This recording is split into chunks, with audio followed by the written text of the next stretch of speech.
Good morning all of you. તો આજે આપણે વાત કરવાની છે ધાતુ કર્મ વિધિની, એટલે કે મેટલર્જી. તો મેટલર્જીમાં તમે અત્યાર સુધી છે એ બધી એની જોઈ કે મેટલ એટલે શું, પછી મેટલ બધી અલગ અલગ મેથડ છે મેટલ માટેની, એમાં તમે જોઈ લીધી. નેક્સ્ટ અગાઉના લેક્ચરમાં વાત કરી હતી કે ક્રોમિયમ ધાતુનું નિષ્કર્ષણ, પછી એનું કેટલી પદ્ધતિથી કરવામાં આવે છે એના વિશેની, ક્રોમિયમ ધાતુનું નિષ્કર્ષણ પછી વાત કરી હતી તમે કે ક્રોમિયમ ધાતુના ગુણધર્મો, એમાં એના ભૌતિક અને એના રાસાયણિક ગુણધર્મો વિશેની. પછી તમે લોકોએ વાત જોઈ હતી કે ક્રોમિયમ ધાતુના છે એ સંયોજનો ક્યાં ક્યાં બને, એના વિશેની વાત જોઈ લીધી હતી. આજે હવે આપણે વાત કરવાની છે કે નિકલ ધાતુની. હવે તમારે આ યુનિટમાં છે ક્રોમિયમ, નિકલ અને ઝિંક ત્રણ ધાતુ વિશે છે એ ડીપમાં છે એ સ્ટડી કરવાની આવશે. હવે બધી ધાતુના છે તો કે જેની મેથડ આવશે એને નિષ્કર્ષણની મેથડ એ બધી મોસ્ટલી સેમ હશે. નિષ્કર્ષણની મેથડ મુખ્ય ત્રણ આવે: ભૌતિક, રાસાયણિક. ભૌતિકમાં બે પદ્ધતિ હતી તમારે, પછી રાસાયણિક પદ્ધતિઓમાં તેમાં રિડક્શન અને શુદ્ધિકરણ, એમાં પણ છે અલગ અલગ પદ્ધતિ. તો નિષ્કર્ષણની બધી મેથડ છે એ બધી ધાતુમાં સેમ રહેશે, થોડો ઘણો ચેન્જીસ તમને જોવા મળશે. પણ ચેન્જ ક્યાં આવે તો કે એના ગુણધર્મોમાં અને એના જે ધાતુના સંયોજનો બનાવે એમાં છે એ થોડો ઘણો ચેન્જ જોવા મળશે. તો આજે આપણે વાત કરવાની છે કે નિકલ ધાતુનું નિષ્કર્ષણ. હવે નિકલ ધાતુ વિશે વાત કરીએ તો કે એ ક્યાંથી મળી આવે, પહેલાં તો એનું પ્રાપ્તિ સ્થાન આપણે જોવાનું છે કે નિકલ ધાતુનું પ્રાપ્તિ સ્થાન એ કયા એરિયામાંથી છે આપણને મળી આવે છે. તો વાત કરીએ તો કુદરતમાંથી મુખ્યત્વે કેનેડા, જે કેનેડા નેશન છે ત્યાંથી. પછી વાત આવે કે ભારતમાં, આપણે વાત કરીએ કે ભારતમાં તો કે મધ્યપ્રદેશ, ઓરિસ્સા,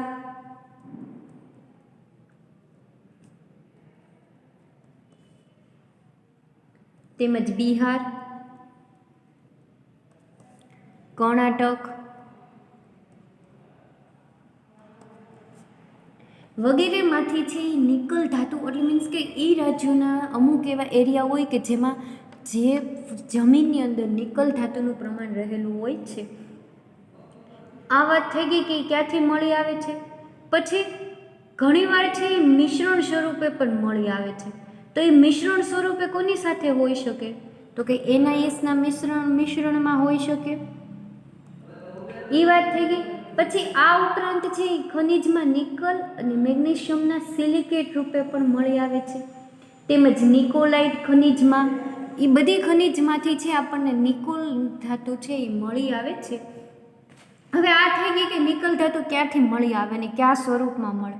હવે આપણે વાત કરશું કે નિકલ ધાતુનું નિષ્કર્ષણ, કે એનું નિષ્કર્ષણ છે એ કઈ રીતના કરવામાં આવે છે. નિકલ ધાતુનું નિષ્કર્ષણ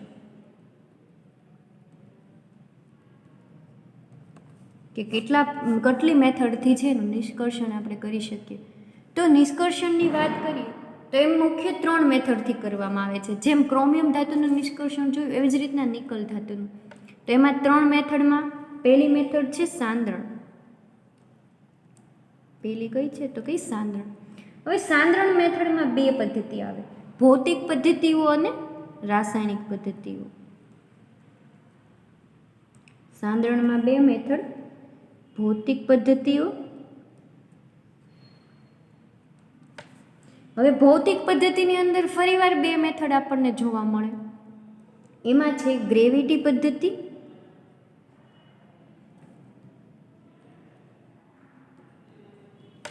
અને એમાં સેકન્ડ છે ફીણ પ્લવન પદ્ધતિ.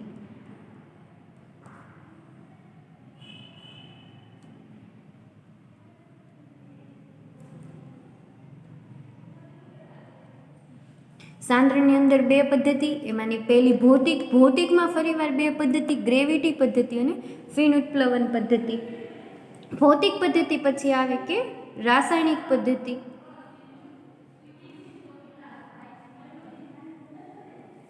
રાસાયણિક પદ્ધતિની અંદર ફરીવાર એક મેથડ આવે છે, એમાં છે મેથડમાં કે રોસ્ટિંગ મેથડ. રાસાયણિક પદ્ધતિની અંદર છે ઓનલી રોસ્ટિંગ મેથડ. આ વાત થઈ ગઈ કે સાંદ્રણ વિશેની. હવે બીજી મેથડ આવે છે તો એની વિશે જોઈએ તો સેકન્ડ મેથડ છે કે રિડક્શન.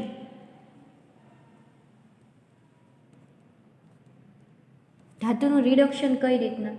તો રિડક્શનમાં બે મેથડ આવે છે. એમાં છે એક સ્મેલ્ટિંગ અને છે વર્ટિકલ રિપોર્ટિંગ પદ્ધતિ.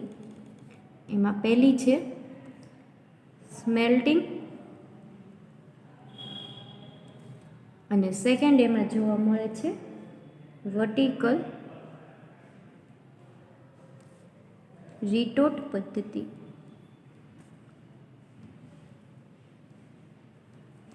આ પદ્ધતિ થઈ ગઈ કે રિડક્શનની. એ હતી સાંદ્રણ, બી હતી રિડક્શન અને સી છે કે શુદ્ધિકરણ, કે ધાતુનું શુદ્ધિકરણ લાસ્ટમાં કઈ રીતના કરવામાં આવે છે, શુદ્ધિકરણ વિશેનું. તો શુદ્ધિકરણમાં છે નિકલ ધાતુના નિષ્કર્ષણ માટે 4 મેથડનો ઉપયોગ થાય છે. અલગ અલગ સાયન્ટિસ્ટે આપેલા નિયમ મુજબ છે. એમાં પહેલી છે મોન્ડ પદ્ધતિ. પહેલી મોન્ડ પદ્ધતિ. સેકન્ડ છે વિદ્યુત વિભાજન.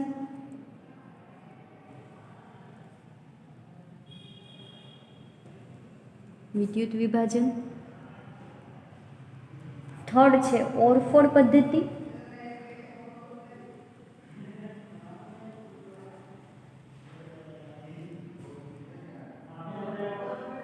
અને નેક્સ્ટ છે લાસ્ટ વન, જેમાં છે જર્મન પદ્ધતિ.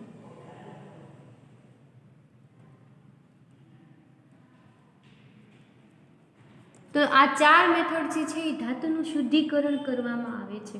મુખ્ય 3 મેથડ સાંદ્રણ, રિડક્શન અને શુદ્ધિકરણ.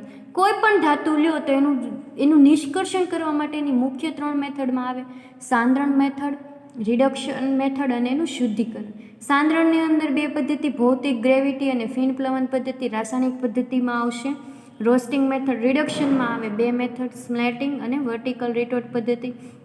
શુદ્ધિકરણની આમાં 4 મેથડ આપી છે, મોન્ડ પદ્ધતિ, વિદ્યુત વિભાજન, ઓરફોડ પદ્ધતિ અને જર્મન પદ્ધતિ. હવે બધી ધાતુનો ઉપયોગ કરો ત્યારે છે તમને એનું લાસ્ટમાં આપણને શુદ્ધ નિકલ ધાતુ છે એ મેળવવામાં આવે. તો આપણે પહેલાં વાત કરશું કે સાંદ્રણ મેથડની. જે પહેલી આપણે વાત કરવાની છે એ આજે જોવાનું છે સાંદ્રણ. હવે સાંદ્રણ મેથડમાં છે આપણને 2 પદ્ધતિ જોવા મળે. એમાં હું તમને કીધું કે ભૌતિક, પહેલાં મેં ભૌતિક અને રાસાયણિક. તો એમાંની ભૌતિક પદ્ધતિની આમાંથી જોશું આપણે ગ્રેવિટી પદ્ધતિ. આપણે પહેલી કઈ જોવાની છે તો કે ગ્રેવિટી પદ્ધતિ. ગ્રેવિટી પદ્ધતિથી છે એ નિકલ ધાતુનું સાંદ્રણ કઈ રીતના કરવામાં આવે છે એના વિશેનું. તો ગ્રેવિટી પદ્ધતિમાં કરવામાં શું આવે તો કે નિકલ ધાતુના સંયોજનનું મિશ્રણ ધરાવતા ખનિજનો બારીક પાવડર બનાવવામાં આવે. ક્યું તો કે જે નિકલ ધાતુનું સંયોજન ધરાવતા હોય એવા સંયોજનોનો એકદમ બારીક પાવડર બનાવવામાં આવે. આ પાવડરને છે એ પાણી સાથે દ્રાવ્ય કરવામાં આવે. પાવડર પ્લસ તમારે લેવાનું છે એમાં પાણી સાથે મિશ્ર કરવામાં આવે. પછી પાણીમાં હવે એવું થાય કે પાણીમાં દ્રાવ્ય કરો એટલે અશુદ્ધિઓ છે એ પાણીમાં દ્રાવ્ય થશે નથી. આથી પાણીમાં દ્રાવ્ય અશુદ્ધિઓ દ્રાવ્ય થશે, જ્યારે અદ્રાવ્ય અશુદ્ધિ છે એ પાણી કરતાં વધારે ઘનતાવાળી છે એ પાત્રમાં નીચેની બાજુ, જ્યારે પાણી કરતાં ઓછી ઘનતાવાળી છે એ પાત્રની ઉપરના છે એ તળતી જોવા મળશે. તો આવી રીતના છે એ આપણે સપાટી ઉપર તળશે.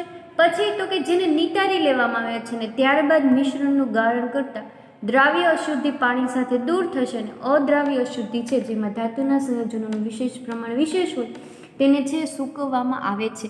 તો આ મેથડ મુજબ છે ગ્રેવિટી પદ્ધતિ મુજબ તો કે એના ગ્રેવિટી એટલે કે એનું વજનના આધારે જે વધારે વજનવાળી હશે એ તળિયે બેસી જશે અને જે પાણી કરતાં હલકા વજનવાળી છે ઉપર તરતી રહેશે. ઉપર તરતી ધાતુને તમે દૂર કરો. હવે નીચે જે તળિયે બેસતી હશે એને આપણે નિતારીને બીજા કોઈ પાત્રમાં લઈ લેશું અને જે દ્રાવ્ય અશુદ્ધિ હશે એ તો પાણીમાં દ્રાવ્ય થઈ ગઈ હશે. તો આ મેથડ મુજબ છે થોડી ઘણી અશુદ્ધિઓ આપણે દૂર કરી લીધી. પછી વાત આવે ગ્રેવિટી પદ્ધતિ પછી કે ફીણ પ્લવન પદ્ધતિ. એ ફીણ પ્લવન પદ્ધતિથી છે એ કઈ રીતના શુદ્ધ કરી શકાય? તો સેકન્ડ છે આપણી ફીણ પ્લવન પદ્ધતિ.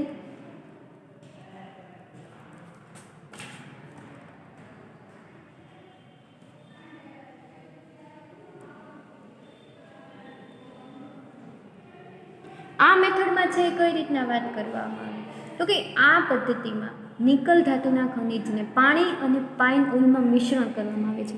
હવે તમે જ્યારે અગાઉ યુનિટનું સ્ટાર્ટિંગ જોયું ત્યારે એવું કીધું હતું કે ફીણ પ્લવન પદ્ધતિમાં એક આવું પાત્ર હોય જેમાં તમે લીધું હોય પાણી અને આપણું જે ધાતુનું મિશ્રણ છે એ આવી રીતના આ એક નોબ હોય છે અને આમાં એડ કરવામાં આવે છે ઓઇલ, કોઈ પણ એડિબલ ઓઇલ અથવા તો પાઇન ઓઇલ.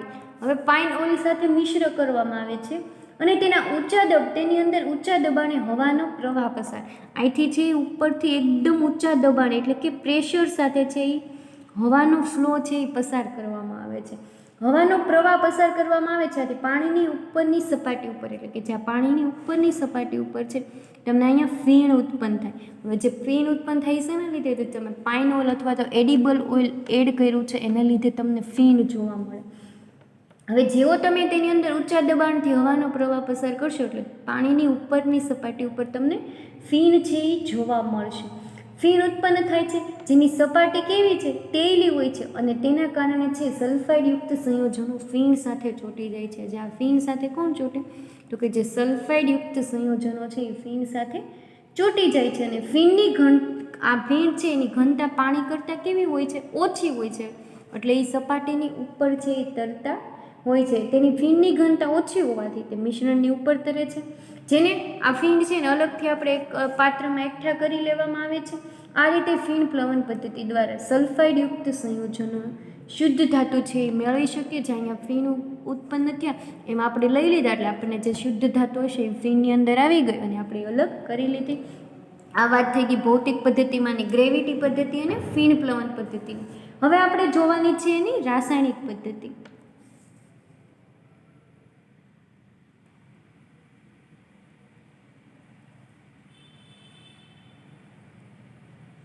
કે રાસાયણિક પદ્ધતિની મદદથી છે એ નિકલ ધાતુનું નિષ્કર્ષણ કઈ રીતના કરવામાં આવે છે? તો કે રાસાયણિક પદ્ધતિમાં આવે છે રોસ્ટિંગ મેથડ. એમાં આપણે જોઈ હતી રોસ્ટિંગ પદ્ધતિ. તો એની વાત કરીએ તો કે આ પદ્ધતિમાં છે ભૌતિક રીતે સંકેન્દ્રિત ખનિજને પુષ્કળ હવાની હાજરીમાં અતિશય ઊંચા તાપમાને તપાવતા છે ફેરસ સલ્ફાઇડનું ફેરસ ઓક્સાઇડમાં રૂપાંતર થાય છે. પરંતુ કોપર અને નિકલના સલ્ફાઇડની પ્રક્રિયા થયા વગરની રહે છે. હવે આ પ્રક્રિયામાં તો કે જે આપણું મીન્સ કે ભૌતિક પદ્ધતિથી આપણે ગ્રેવિટી અને ફીણ પ્લવન પદ્ધતિથી જે સંકેન્દ્રિત કાચી ધાતુ મળે એ ખનિજને તો કે એને છે પુષ્કળ હવાની હાજરીમાં અતિશય ઊંચા તાપમાને ગરમ કરવામાં આવે. હવે ગરમ કરો એટલે શું થાય? તો કે ફેરસ સલ્ફાઇડનું છે ફેરક ઓક્સાઇડમાં રૂપાંતર થઈ જાય છે. ફોર એક્ઝામ્પલ તરીકે આપણને કીધું કે આપણને છે એ ભૌતિક પદ્ધતિથી ફેરસ સલ્ફાઇડયુક્ત જે ધાતુ મળી એને તમે હવાની હાજરીમાં છે એ ગરમ કરો. એકદમ કેવું? તો કે એકદમ ઊંચા તાપમાને છે એ તમે એને ગરમ કરો એટલે શું થાય? તો કે ફેરસ સલ્ફાઇડનું ફેરસ ઓક્સાઇડમાં, જે અહીંયા સલ્ફાઇડયુક્ત હતું એનું શેનું? તો કે ઓક્સિડેશન થઈને એનું ઓક્સાઇડમાં રૂપાંતર થઈ જાય છે. એટલે કે અહીંયા 2FeO એટલે કે ફેરસ સલ્ફાઇડનું શેમાં રૂપાંતર થઈ રહ્યું? ફેરસ ઓક્સાઇડમાં રૂપાંતર થઈ ગયું અને 2SO2 છે જે સલ્ફાઇડયુક્ત સંયોજનો છે એ મુક્ત થાય છે. તો આ રાસાયણિક પદ્ધતિથી છે મેં શું થાય? તો કે ફેરસ સલ્ફાઇડનું છે એ ફેરસ ઓક્સાઇડમાં રૂપાંતર થાય છે. આ વાત થઈ ગઈ સાંદ્રણની.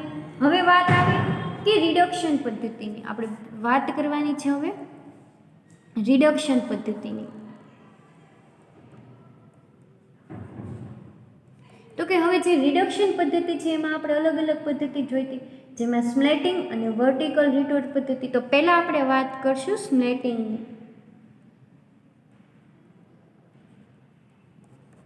સ્મેલ્ટિંગની વાત કરીએ પદ્ધતિની તો કે ઉપરોક્ત મિશ્રણ એટલે કે જે રાસાયણિક પ્રક્રિયાથી આપણને ભૌતિક અને રાસાયણિક પ્રક્રિયાથી જે મિશ્રણ મળ્યું એ મિશ્રણને પ્રક્રિયા થયા વગરના ફેરસ સલ્ફાઇડનું સંપૂર્ણ ફરે ફેરસ ઓક્સાઇડમાં રૂપાંતર કરવા માટે મિશ્રણની રેતી.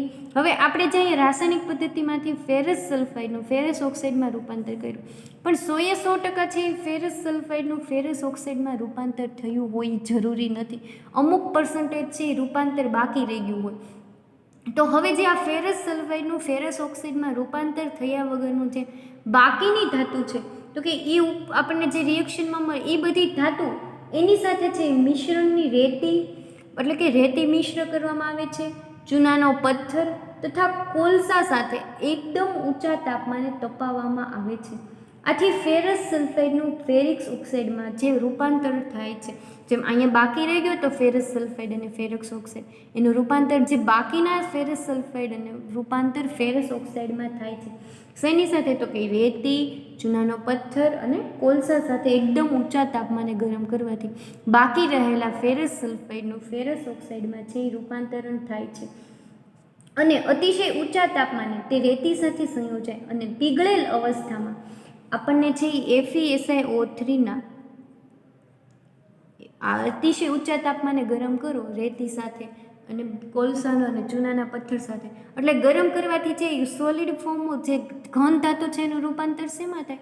પ્રવાહી રૂપમાં થાય. એટલે કે અતિશય ઊંચા તાપમાને રેતી સાથે સંયોજાય અને પીગળેલ અવસ્થામાં FeSiO3 સ્લેગ રૂપે, સ્લેગ એટલે કે ઘટ પેસ્ટ રૂપે છે આપણને સ્લરી રૂપે છે FeSiO3 મળે છે. હવે પ્રક્રિયા થયા વગરના નિકલ અને કોપરના અદ્રાવ્ય સલ્ફાઇડનું પીગળેલી સ્લેગથી અલગ કરવામાં આવે છે, જેની સાથે અલ્પ પ્રમાણમાં ફેરસ ઓક્સાઇડ તથા ફેરસ સલ્ફાઇડ પણ રહેલા હોય છે. હવે અહીંયા બધું ચેન્જ ક્યાં થયું? તો કે ફેરસ સલ્ફાઇડનું ફેરસ ઓક્સાઇડમાં રૂપાંતર અને FeSiO3 સ્લેગ રૂપે મળ્યો, એટલે કે ઘટ પેસ્ટ રૂપે મળ્યો. પરંતુ નિકલ ધાતુ છે આપણને હજી ક્યાંય મળી નથી. તો કે નિકલ ધાતુ મેળવવા માટે શું કરવામાં આવે? તો કે જે ફેરસ સલ્ફાઇડ અને ફેરસ ઓક્સાઇડમાં રહેલા હોય છે આ જે સ્લેગ બધા, એની અલ્પ પ્રમાણમાં રહેલી લોખંડની અશુદ્ધિને દૂર કરવા માટે મિશ્રણને બેસેમર પરિવર્તકમાંથી પસાર કરવામાં આવે છે અને લોખંડ અને સલ્ફરની મોટાભાગની અશુદ્ધિઓ છે એ દૂર થાય છે. હવે આ FeSiO3 પછી સલ્ફરની અશુદ્ધિ દૂર થઈ, પરંતુ હજી થોડીક અશુદ્ધિ દૂર હોય એને દૂર કરવા માટે તો કે ઘણીવાર એવું થાય કે જમીનમાંથી જ્યારે તમે કોઈ પણ ધાતુનું નિષ્કર્ષણ કર્યું હોય ત્યારે એની સાથે લોખંડયુક્ત સંયોજનો, એટલે કે જે Fe-યુક્ત સંયોજનો છે એ દૂર થયા નથી. એ અશુદ્ધિઓ દૂર કરવા માટે મિશ્રણને કેવા બેસેમર પરિવર્તકમાંથી પસાર કરવામાં આવે કે જેમાં જે ધાતુને ગરમ કરવામાં આવે, જે લોખંડની છે એ મોટાભાગની અશુદ્ધિ દૂર થાય છે અને જે બાકીના મિશ્રણ વધ્યું, જે આ બધી અશુદ્ધિઓ દૂર કરી, એમાં શું હોય છે? તો કે નિકલ ધાતુ રહેલી હોય છે, જેને મેટે તરીકે ઓળખવામાં આવે છે, જેને મેટે તરીકે છે એ ઓળખવામાં આવે છે, જેમાંથી શુદ્ધિકરણ કરી અને શુદ્ધ નિકલ ધાતુ અને એમાંથી શુદ્ધ નિકલ ધાતુ છે મેળવવામાં આવે. હવે બધી તમે સલ્ફાઇડ દૂર કરી દો, પછી લોખંડની અશુદ્ધિ દૂર કરી દો, પછી જે તમારું સંયોજન વધ્યું એમાં બચે શું? તો કે નિકલ ધાતુ. જે નિકલ ધાતુ મળે એનું નિષ્કર્ષણ કરી અને શુદ્ધ નિકલ ધાતુ છે એ આપણે મેળવવામાં આવે છે. આ સ્મેલ્ટિંગ પદ્ધતિથી તો કે લોખંડની અશુદ્ધિ તેમજ ફેરસ ઓક્સાઇડનું ફેરસ સલ્ફાઇડનું ફેરસ ઓક્સાઇડમાં રૂપાંતર થઈ ગયું. હવે એનું છે એ શુદ્ધિકરણ કરવાનું છે. તો કે શુદ્ધિકરણ કરવા માટે 4 પદ્ધતિ આપણે જોઈ હતી. હવે આપણે રિડક્શન કરી નાખ્યું નિકલ ધાતુનું, હવે આપણે એનું કરવાનું છે શુદ્ધિકરણ. તો કે શુદ્ધિકરણ કરવા માટેની આપણે 4 મેથડ જોઈ હતી. એમાં આપણે પહેલી મેથડ જોઈ હતી મોન્ડ પદ્ધતિ.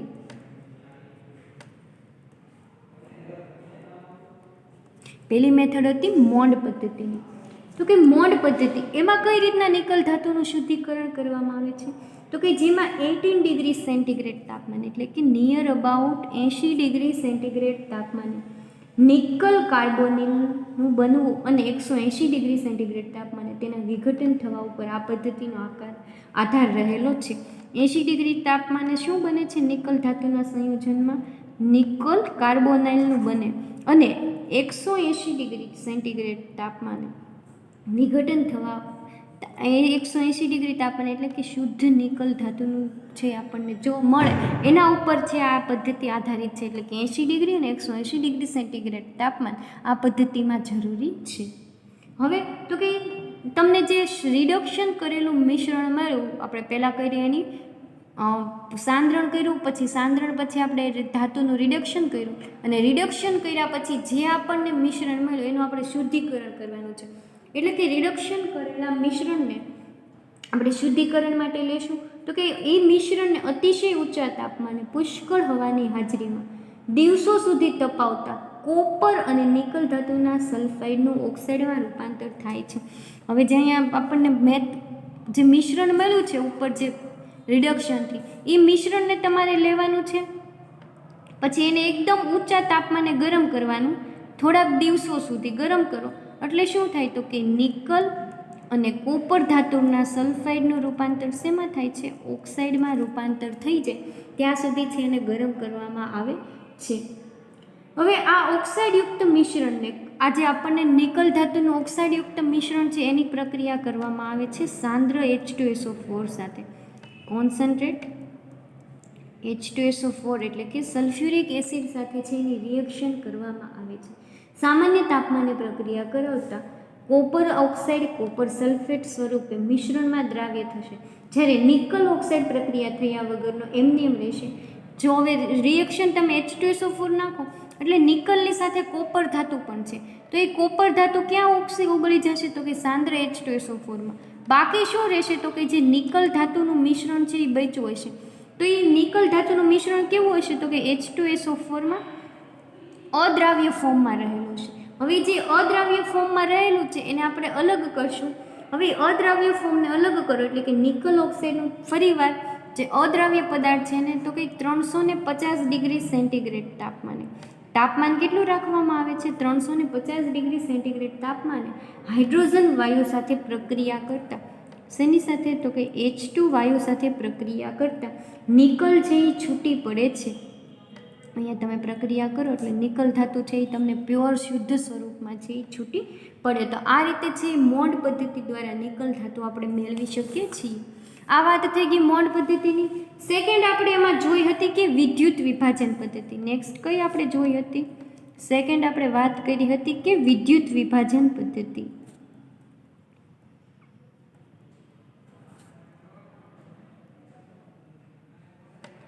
તો હવે નિકલ ધાતુનું શુદ્ધિકરણ વિદ્યુત વિભાજન પદ્ધતિ વડે કઈ રીતના કરવામાં આવે? તો કે હવે આપણે જે પ્રક્રિયા કરી હતી અગાઉ રાસાયણિક પ્રક્રિયા, તો એમાં આપણને મળ્યું હતું નિકલ અને કોપર ધાતુનું મિશ્રણ. તો આ મિશ્રણને છે 80 ડિગ્રી સેન્ટીગ્રેડ તાપમાને, કઈ ધાતુનું તો કે નિકલ અને કોપર ધાતુનું જે મિશ્રણ મળ્યું એને આપણે 80 ડિગ્રી સેન્ટીગ્રેડ તાપમાને H2SO4 સાથે છે રિએક્શન કરાવતા નિકલ અને કોપરના સલ્ફેટ ધરાવતું એસિડિક દ્રાવણ મળે છે. તમે નિકલ અને કોપર ધાતુનું જે રાસાયણિક પ્રક્રિયાનું મિશ્રણ મળ્યું હતું એને આપણે 80 ડિગ્રી સેન્ટીગ્રેડ અને તાપમાન અને H2SO4 સાથે રિએક્શન કરાવતા આપણને નિકલ અને કોપર ધાતુનું સલ્ફેટ ધરાવતું એસિડિક દ્રાવણ છે એ મળે છે, જેનું ઊંચા તાપમાને લોખંડના ઋણ ધ્રુવની મદદથી વિદ્યુત વિભાજન કરતાં ઋણ ધ્રુવ ઉપર સૌપ્રથમ કોપર ધાતુ જમા થશે અને મિશ્રણમાંથી સંપૂર્ણ કોપર ધાતુ ઋણ ધ્રુવ ઉપર જમા થઈ ગયા બાદ ઋણ ધ્રુવના સળિયા બદલવામાં આવે છે અને વિદ્યુત વિભાજન ચાલુ રાખતા નિકલ ધાતુ ઋણ ધ્રુવ ઉપર જમા થાય છે. હવે કોઈ પણ વિદ્યુત વિભાજન પદ્ધતિ લ્યો એમાં એક પાત્ર લેવામાં આવે છે. હવે વિદ્યુત વિભાજન પદ્ધતિ કરવા માટે આપણે 2 ધ્રુવની જરૂર પડે. એક તો છે એ ઋણ ધ્રુવની જરૂર પડે અને એક છે એ ધન ધ્રુવની જરૂર પડે છે. ઋણ ધ્રુવ છે એ કેથોડ તરીકે કાર્ય કરે છે અને ધન ધ્રુવ છે એ એનોડ તરીકે કાર્ય કરે છે. કેથોડ ઉપર છે હંમેશા રિડક્શન જોવા મળે છે અને એનોડ ઉપર છે એ ઓક્સિડેશનની પ્રક્રિયા આપણને જોવા મળે છે. હવે આ પદ્ધતિમાં કરવાનું શું છે તો કે નિકલ અને કોપર ધાતુ ધરાવતું મિશ્રણ આમાં તમે નાખી દીધું. આમાં 2 તમે સળિયા મૂકી દીધા લોખંડના, એક કેથોડ તરીકે અને એક એનોડ તરીકે, એટલે કે એક જે ઋણ ધ્રુવ અને એક છે ધન ધ્રુવ તરીકે કાર્ય કરે. હવે આમાંથી જે તમે વિદ્યુત પ્રવાહ પસાર કરો, અહીંયા એમ્પિયર મીટર અથવા તો વોલ્ટ મીટરની મદદથી વિદ્યુત પ્રવાહને છે તમે પસાર કરો. વિદ્યુત પ્રવાહ પસાર કરશો એટલે શું થશે તો કે સૌ પ્રથમ જે અહીંયા કોપર ધાતુ રહેલી છે કે દ્રાવણમાં જે કોપર ધાતુ છે એ ક્યાં જમા થશે તો કે ઊંચા તાપમાને ગરમ કરતાં ઋણ ધ્રુવ ઉપર જમા થશે. જે કોપર ધાતુ છે એ બધી ઋણ ધ્રુવ ઉપર જમા થશે. નિકલ ધાતુ છે એ કોઈ પણ રિએક્શન કરશે નહીં. હવે આ સંપૂર્ણ કોપર ધાતુ અહીંયા જમા થઈ ગયા બાદ જે આ નેગેટિવ આયન છે ને એ સળિયાને બદલવામાં આવે છે એના જગ્યાએ કોઈ બીજો નવો સળિયો મૂકવામાં આવે છે અને ફરીવાર એનું વિદ્યુત વિભાજન કરાવતા ફરીવાર તમે એમાં વિદ્યુત પ્રવાહ પસાર કરો એટલે જે કોપર ધાતુ દ્રાવણમાંથી છૂટી પડી ગઈ. હવે વધી કઈ તો કે દ્રાવણમાં નિકલ ધાતુ જે રહેલી છે ફરીવાર વિદ્યુત વિભાજન કરતાં નિકલ ધાતુ છે એ બીજા સળિયા ઉપર જમા થશે. તો આ રીતે છે ઋણ ધ્રુવ ઉપર નિકલ ધાતુ અને કોપર ધાતુ, આપણે કામ છે ઓનલી નિકલ ધાતુનું, તો આવી રીતના નિકલ ધાતુ છે એ વિદ્યુત વિભાજન પદ્ધતિથી આપણે શુદ્ધ સ્વરૂપે મેળવી શકીએ છીએ. આ વાત થઈ ગઈ વિદ્યુત વિભાજન પદ્ધતિની. હવે ત્રીજી છે આપણે પદ્ધતિ જોઈ તો કે એમાં ઓરફોર્ડ મેથડ છે એ યુઝ કરવાની છે. ઓરફોર્ડ પદ્ધતિથી છે એ નિકલનું વિદ્યુત વિભાજન છે એટલે કે શુદ્ધિકરણ કઈ રીતના તમે કરી શકો છો. તો કે ઓરફોર્ડ મેથડમાં કઈ રીતના કરવામાં આવે છે તો કે સ્મેલ્ટિંગની પ્રક્રિયા કર્યા પછી મળતા નિકલ સલ્ફાઇડ અને કોપર સલ્ફાઇડના મિશ્રણને અતિશય ઊંચા તાપમાને, કયા મિશ્રણને તો કે નિકલ સલ્ફાઇડ પ્લસ કોપર સલ્ફાઇડના મિશ્રણને એકદમ ઊંચા તાપમાને ગરમ કરતા, જેમ તાપમાન વધારશે એમ શું થાય કે ગરમ કરતા છે સોડિયમ સલ્ફાઇડ સાથે પ્રક્રિયા કરાવતા કોપર સલ્ફાઇડ અને સોડિયમ સલ્ફાઇડ. હવે એકદમ ગરમ તાપમાને કોની સાથે પ્રક્રિયા કરવાની છે? સોડિયમ સલ્ફાઇડ સાથે એટલે કે NaS સાથે. હવે NaS સાથે રિએક્શન કરશો એટલે કોપર સલ્ફાઇડ અને સોડિયમ સલ્ફાઇડ બંને છે એ પીગળી જશે. ઊંચા તાપમાને તમે રિએક્શન કરશો એટલે કોપર સલ્ફાઇડ અને સોડિયમ સલ્ફાઇડ છે એ પીગળે છે, જ્યારે નિકલ સલ્ફાઇડ છે એ એક્ઝિટીસ કેવા અવસ્થામાં રહે છે? ઘન અવસ્થામાં રહે છે. જ્યારે આ બંને પદાર્થ છે એ કેવું થાય છે? પીગળી જાય છે. હવે આ પીગળી જશે એટલે આનું દ્રાવણ બની જશે અને આ જે નિકલ સલ્ફાઇડ છે એ ઘન અવસ્થામાં રહેશે. તો કે પીગળેલા મિશ્રણની ઘનતા ઓછી હોવાના કારણે આ મિશ્રણ અદ્રાવ્ય ઉપર તરતું રહે છે અને જેને દૂર કરી શકીએ છીએ. આ રીતે મળતા નિકલ સલ્ફાઇડને પછી અહીંયા જે બચ્યું શું આપણી પાસે? Nickel sulphide. આ દ્રાવણ બની ગયું પછી આમાં નિકલ સલ્ફાઇડ આપણે ઘન સ્વરૂપે ગાળીને દૂર કરી દીધું. નિકલ સલ્ફાઇડને દૂર કર્યા પછી તો કે અહીંયા જે સોડિયમ સલ્ફાઇડ અને કોપર સલ્ફાઇડને દૂર કર્યા પછી અહીંયા જે નિકલ સલ્ફાઇડ વધ્યું છે એને એકદમ ઊંચા તાપમાને ગરમ કરો. આ નિકલ સલ્ફાઇડને તમે એકદમ ઊંચા તાપમાને ગરમ કરો એટલે સલ્ફાઇડ છે એ મુક્ત થાય છે અને આપણને શુદ્ધ નિકલ ધાતુ છે એ મળે છે. તો આ રીતે છે એ ઓરફોર્ડ પદ્ધતિ દ્વારા નિકલ ધાતુને છે એ છૂટી પાડી શકીએ છીએ. ત્રણ મેથડની વાત થઈ ગઈ. હવે લાસ્ટ મેથડ વધી છે જર્મન પદ્ધતિ. જર્મન પદ્ધતિની મેથડથી છે તમે કઈ રીતના નિકલ ધાતુ મેળવી શકો છો તો કે આ પદ્ધતિમાં સલ્ફાઇડયુક્ત મિશ્રણને કાર્બન મોનોક્સાઇડ વાયુ સાથે, હવે જે આપણને નિકલ સલ્ફાઇડ પ્લસ કોપર સલ્ફાઇડનું જે મિશ્રણ મળ્યું છે એને કોની સાથે ગરમ કરવાનું છે તો કે નિકલ સલ્ફાઇડ અને કોપર સલ્ફાઇડનું જે મિશ્રણ મળ્યું છે એને આપણે કાર્બન મોનોક્સાઇડ એટલે કે CO2 એટલે કે કાર્બન ડાયોક્સાઇડ, જ્યારે CO એટલે કે કાર્બન મોનોક્સાઇડ સાથે કેટલા તો કે 20 ડિગ્રી સેન્ટીગ્રેડ તાપમાને અને એક વાતાવરણ દબાણે 20 ડિગ્રી સેન્ટીગ્રેડ તાપમાને અને એક વાતાવરણ દબાણે ગરમ પ્રક્રિયા કરાવતા નિકલ કાર્બોનાઇલ મળે છે, જેનું વિભાગીય નિષેધન કરવાથી હવે તમે આ નિકલ ધાતુનો સલ્ફાઇડ અને કોપર ધાતુના સલ્ફાઇડને 20 કાર્બન મોનોક્સાઇડ સાથે અને ટેમ્પરેચર 20 ડિગ્રી સેન્ટીગ્રેડ રાખો અને એક વાતાવરણ દબાણે રિએક્શન કરો એટલે નિકલ ધાતુની રિએક્શન કાર્બન મોનોક્સાઇડ સાથે થઈ અને નિકલ કાર્બોનાઇલ છે એ આપણને મળે છે. હવે આ જે નિકલ કાર્બોનાઇલ મળે એમાંથી છે એ વિભાગીય નિષેધન કરતાં આમાંથી નિકલ ધાતુ છે એ આપણને છૂટી પડી અને આપણને શુદ્ધ સ્વરૂપમાં છે એ નિકલ ધાતુ મળે છે. તો આ થઈ ગઈ એના શુદ્ધિકરણની મેથડ કે કઈ રીતના અલગ અલગ પદ્ધતિ દ્વારા છે નિકલ ધાતુનું શુદ્ધિકરણ કરી શકાય. હવે વાત આવે કે નિકલ ધાતુના ગુણધર્મો. નિકલ ધાતુના ગુણધર્મો કેવા હોય, નેચરમાં કેવી રીતના વર્ક કરે છે તો એના ગુણધર્મો વિશે જોઈએ તો કે નિકલ ધાતુ છે એ ઊંચા તાપમાને હવામાંના ભેજ તથા પાણી સાથે પ્રક્રિયા કરી ઓક્સાઇડ ઉત્પન્ન કરે છે. નિકલ ધાતુ છે તો કે એકદમ ઊંચા તાપમાને નિકલ ધાતુ હવામાંના ભેજ તથા પાણી સાથે પ્રક્રિયા કરી અને નિકલના ઓક્સાઇડ એ છે એ ઉત્પન્ન કરે છે. નિકલના ઓક્સાઇડ છે એ ઉત્પન્ન કરે છે, એનો પહેલો ગુણધર્મ થયો. પછી તો કે કોઈ પણ પ્રકારના સાંદ્ર અથવા મંદ એસિડ સાથે પ્રક્રિયા કરીને કોઈ પણ એસિડને અનુરૂપ ક્ષાર આપે છે. આ વાત થઈ ગઈ પાણી અથવા તો ભેજ સાથેની. હવે કોઈ પણ એસિડ સાથે, તો કે માનો કે આપણે નિકલ ધાતુની રિએક્શન કરાવી HCl સાથે, એટલે કે હાઇડ્રોક્લોરિક એસિડ સાથે રિએક્શન કરાવતા કોઈ પણ એસિડ છે એને અનુરૂપ એના ક્ષાર આપે છે. તો હવે જેવી તમે HCl સાથે રિએક્શન કરાવશો એટલે કે નિકલના ક્લોરાઇડ ક્ષાર છે એ આપણને જોવા મળશે અને હાઇડ્રોજન વાયુ છે એ દૂર થશે. આ એનો બીજો ગુણધર્મ થઈ ગયો. પછી તો કે એનો ત્રીજો ગુણધર્મ, અતિશય ઊંચા તાપમાને ક્લોરીન અથવા તો બ્રોમિન વાયુની હાજરીમાં સળગી ઉઠે છે. હવે નિકલ ધાતુ એવી છે કે જો જેને અતિશય ઊંચા તાપમાને ક્લોરીન વાયુ અથવા તો બ્રોમિન વાયુ સાથે જો તમે રિએક્શન કરાવવામાં આવે તો નિકલ ધાતુ છે એ સળગી ઉઠે છે. એટલે કે અતિશય ઊંચા તાપમાને તમે નિકલ ધાતુની ક્લોરીન અથવા તો બ્રોમિન સાથે રિએક્શન કરાવો. માનો કે આપણે આની રિએક્શન કરાવીએ ક્લોરીન સાથે કે નિકલ ધાતુની ક્લોરીન ગેસ સાથે રિએક્શન કરાવતા NiCl2 બને છે, જે એકદમ અતિશય ઊંચા તાપમાને છે એ સળગી ઉઠે છે. તેમજ અતિશય ઊંચા તાપમાને પણ સાંદ્ર આલ્કલીની છે એસિડની અસર થાય છે, પરંતુ કોઈ આલ્કલી સોલ્યુશનની છે એ અસર જોવા મળતી નથી. તો આ નિકલ ધાતુના ગુણધર્મો થઈ ગયા.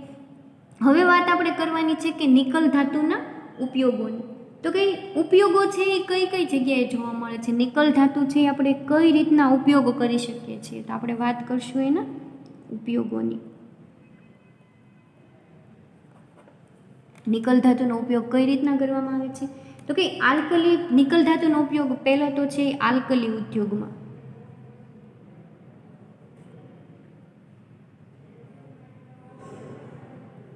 નિકલ ધાતુનો પહેલો ઉપયોગ તો કે આલ્કલી ઉદ્યોગમાં છે એ કરવામાં આવે છે. જે પ્રકારના આલ્કલી ઇન્ડસ્ટ્રી બધી હોય ત્યાં છે નિકલ ધાતુ બહોળા પ્રમાણમાં વપરાય છે. પછી સેકન્ડ ઉપયોગ તો કે ધાતુનું ખવાણ અટકાવવા માટે. ધાતુના ખવાણ અટકાવવા માટે.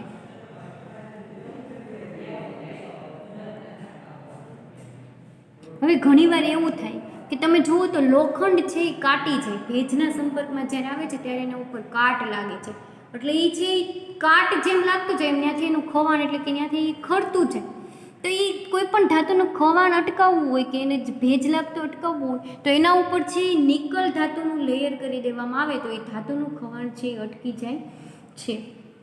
પછી ત્રીજું તો કે મિશ્ર ધાતુના ઉત્પાદનમાં.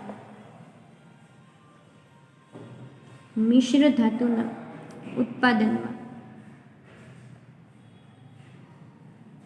હવે તમને ખબર છે કે કોઈ પણ ધાતુ પ્યોર સ્વરૂપમાં છે એ ઉપયોગ કરી શકાતી નથી. હવે કોઈ પણ ધાતુ પ્યોર સ્વરૂપમાં છે એ ઉપયોગ ન કરી શકે, પરંતુ એની સાથે કોઈ બીજી ધાતુ એડ કરવી પડે.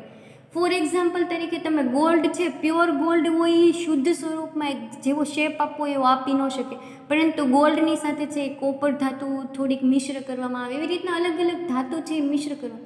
તો નિકલ છે એ પણ સ્ટીલના ઉત્પાદનમાં પણ છે એ ઉપયોગ કરી શકે. પ્યોર સ્ટીલ છે એ ઘણીવાર નથી કોઈ વેસલ એવું બનાવી શકાતું, તો પ્યોર સ્ટીલની સાથે લોખંડ અથવા તો થોડુંક નિકલ ધાતુ એમ કોઈ મિશ્ર ધાતુ જ્યારે બનાવી છે ત્યારે નિકલ ધાતુનો ઉપયોગ છે એમાં આપણે કરી શકીએ છીએ, તો કે મિશ્ર ધાતુના ઉત્પાદનમાં. પછી ચોથો એનો ઉપયોગ છે કે ચલણી સિક્કાના ઉત્પાદનમાં. ચલણી સિક્કાના ઉત્પાદનમાં જ્યારે સિક્કા આપણે જેમ જોઈએ છીએ કે સ્ટીલના સિક્કા આવે છે એમ ચલણી ધાતુના સિક્કા આવે છે, તો એ સિક્કાના ઉત્પાદનમાં પણ છે એ નિકલ ધાતુનો ઉપયોગ થાય છે. પાંચમું છે કે કાર્બનિક રાસાયણિક ઉદ્યોગોમાં ડિહાઇડ્રોજિનેશન પ્રક્રિયાના ઉદ્દીપક તરીકે છે એનો ઉપયોગ થાય છે. તો કે ઉદ્યોગમાં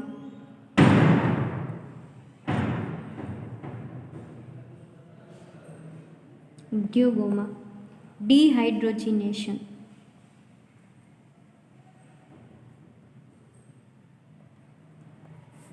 પ્રક્રિયાના ઉદ્દીપક તરીકે.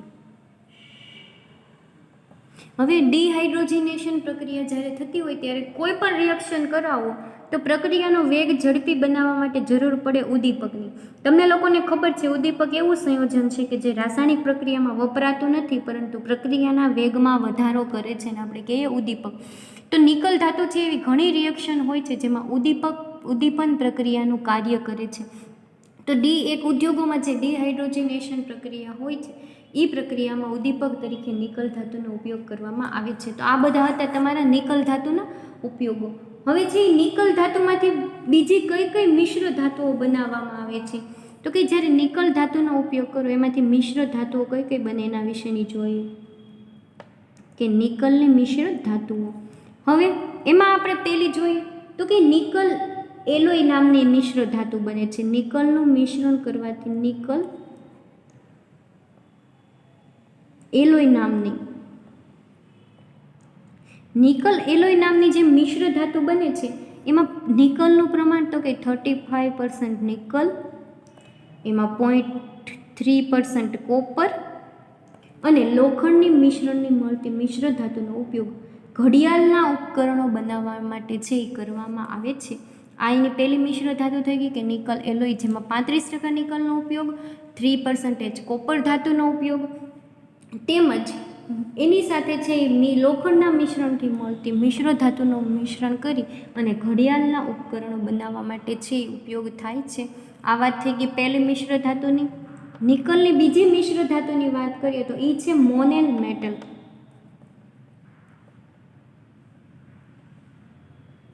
હવે મોનેલ મેટલમાં છે એ નિકલનું પ્રમાણ તો કે મોનેલ મેટલ જ્યારે બનાવો છો ત્યારે 70% છે એ નિકલ લેવામાં આવે છે અને 30% છે કોપર ધાતુ લેવામાં આવે છે. 30% કોપર ધાતુ છે એ લેવામાં આવે છે.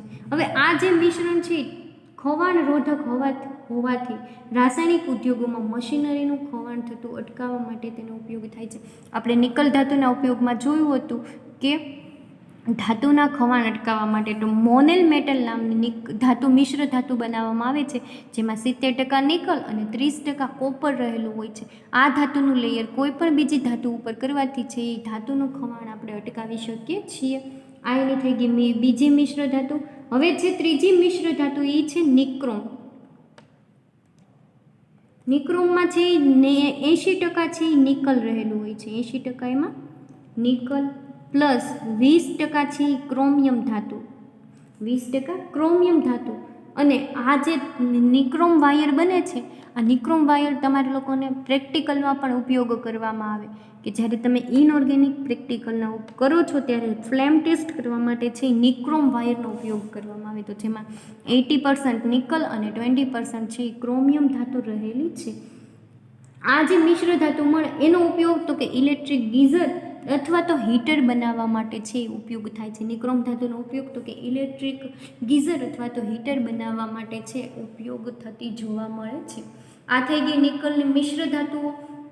હવે આપણે વાત કરશું કે નિકલના સંયોજનો, કે નિકલ ધાતુમાંથી કયા કયા સંયોજનો બને છે એના વિશેની. તો એને વાત કરીએ કે નિકલ ધાતુના સંયોજનો.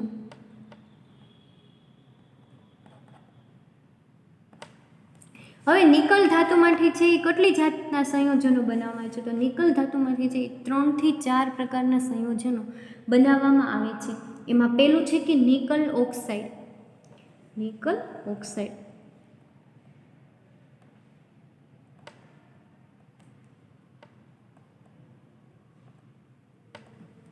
તો કે નિકલ ધાતુની ઊંચા ઉષ્ણતામાને પાણી અથવા તો ઓક્સિજન વાયુ સાથે પ્રક્રિયા થવાથી નિકલ ઓક્સાઇડ બને છે. નિકલની રિએક્શન કોની સાથે આપણે કરીએ છીએ તો કે પાણી અથવા તો ઓક્સિજન સાથે રિએક્શન થવાથી નિકલના ઓક્સાઇડ આપણને છે એ બનતા જોવા મળે છે, જેનો ઉપયોગ કાચના ઉપકરણોને લીલો રંગ આપવા માટે તથા કાર્બનિક રસાયણમાં ઉદ્દીપક તરીકે ઉપયોગી છે. જે નિકલ ઓક્સાઇડ તમને મળે છે એ કાચના વાસણોને લીલો રંગ આપવા માટે. ઘણીવાર તમે લોકો બજારમાં જોવો છો કે અમુક ગ્લાસના જે વેસલ હોય એના ઉપર અલગ અલગ પ્રકારના કલર કરેલા હોય, તો એમાંનો જે લીલો રંગ છે એ નિકલ ઓક્સાઇડના આભારી હોય છે. અને એ ગ્લાસના વાસણોને કલર કરવા માટે ઉપરાંત કાર્બનિક રસાયણમાં ઉદ્દીપક તરીકે પણ નિકલ ઓક્સાઇડનો છે એ ઉપયોગ થાય છે. પછી સેકન્ડ આપણે એનું સંયોજન જોઈએ તો કે નિકલ ક્લોરાઇડ નામનું સંયોજન બને છે.